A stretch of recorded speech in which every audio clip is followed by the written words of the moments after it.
Hey, what's up, guys? I wanted to start bringing you like one hand a week where we sort of deep dive into it and go over maybe with the solver and some thoughts about the hand. It'd be great if I could get one per week, but who knows with my schedule what's gonna happen. But also, I'm gonna be hopefully next week I'll have a new camera. I've been working on buying a high def camera.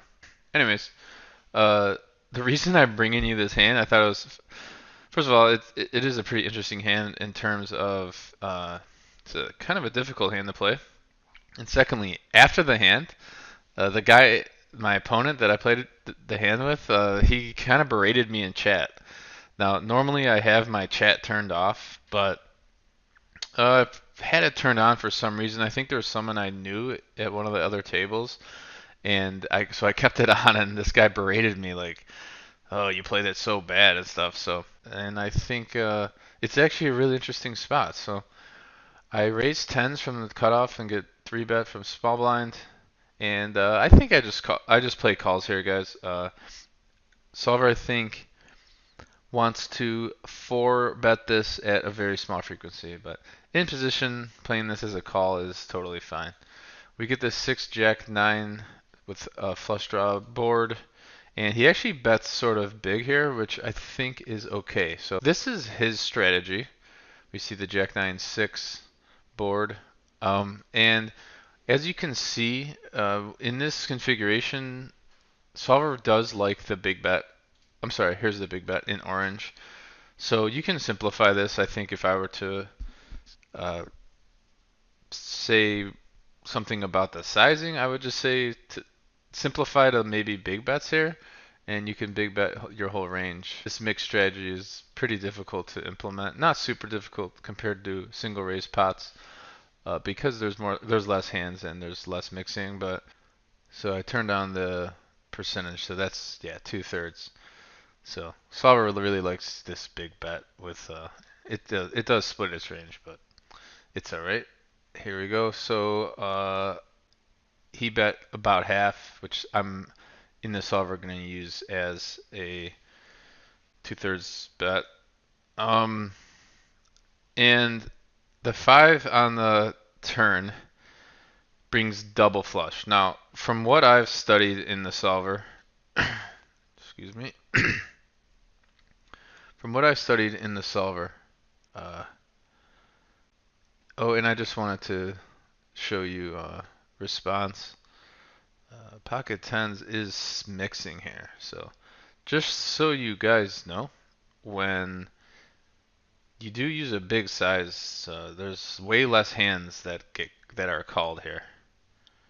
Okay, just so you know. So my specific combo, 10 of diamonds, 10 of clubs, right here, mainly calls, but it's still a mix. So you got to be wary that when you're betting big in equilibrium, this is still mixing. So if the solver's mixing, that means in practice they should be folding a lot. So just be wary. That's why small bets are pretty good, but this is a three bet pot and he's out of position. Okay, so we'll go to the turn and he bets kind of small, which I don't really truly understand this bet. So in double flush draw turns, usually humans have come to simplify sort of the meta game to simplify into a big bet or check strategy. As you can see from here, the small bet's going to be the purple size. I'm sorry, the small bet's going to be the pink size, and the big bet's going to be the all-in. And it looks like it just mixes a two-thirds pot size bet, whereas and some all-in. So when he went ahead and bet small, which this is like what 1/3, alarm bells were really flying. The good news is I unblock hearts, and I think the ten of hearts is actually very, very relevant in this hand.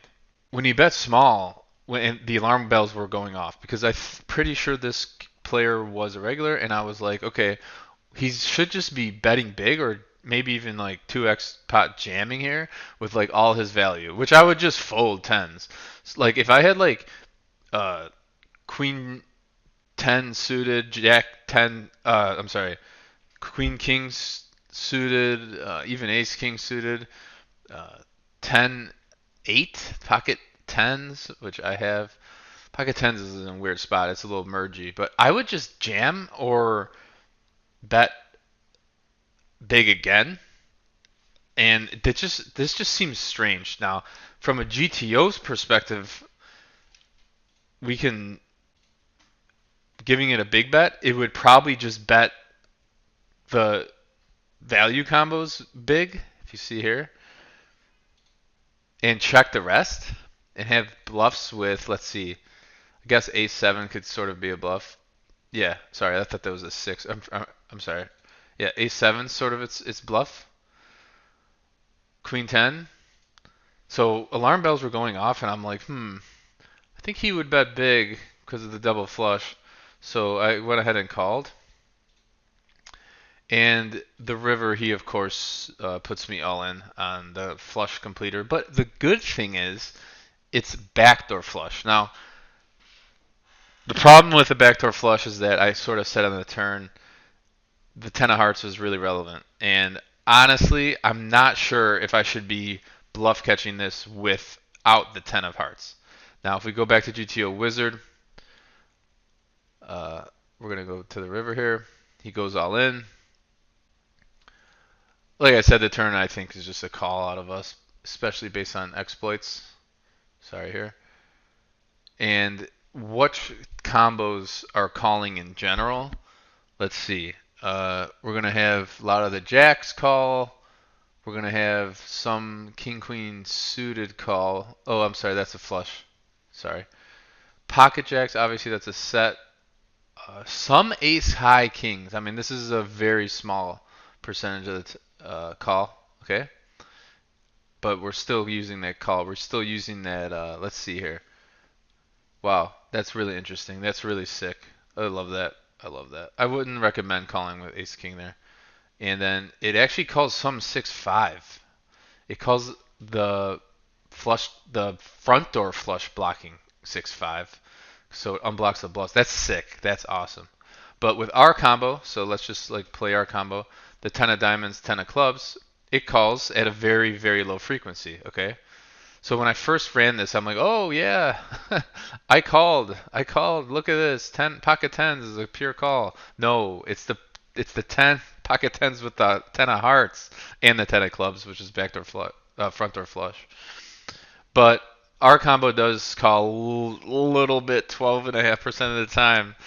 Now, when the solver calls at 12%, that's pretty much telling you that you should probably fold. But I mean, you don't have to. What you need to be thinking about is the exploit. Where's the exploit here, guys? I think he's going to be over bluffing this node because if he has a heart on a turn, he's just going to be betting big so that when he hits, he gets full value anyways. And then if he misses, he could follow through again with a bet or just get me off on the turn. Well, he bet small on the turn. So my exploit was, okay, this guy's over bluffing massively, and I called. And he went crazy in the chat, like that six deuce was a better call. Okay, yeah, I know six deuce is quote unquote better, but I'm not gonna have six deuce. Okay, look. Okay, losing the script a little bit. The point is 6-5 would be my sixes. 6-7 would be my six. Okay, obviously those are better calls. Okay, but the thing is, I'm not going to have those that often. And I thought pocket tens, even though my combo didn't have a heart, and I should have a heart here, I just think this player's over bluffing. And when a player's over bluffing and you're at middle of your range, you should call down.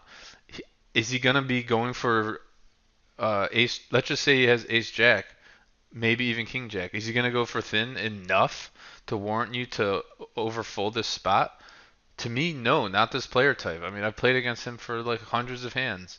So I think this is like a decent bluff catch. I wouldn't try this at home. I wouldn't do this often. I did not randomize, but I thought in my shoes, I think it was a decent bluff catch. Um, I just want to know what you guys think. I know I might get a little heat for not having the ten of hearts, but sometimes you got to just go with your gut, old school style, and call out his freaking hand. Anyways, guys, if you like this video, like and subscribe. Hopefully, I'll be doing about one hand a week. I think that would be good. Talk to you later. See ya.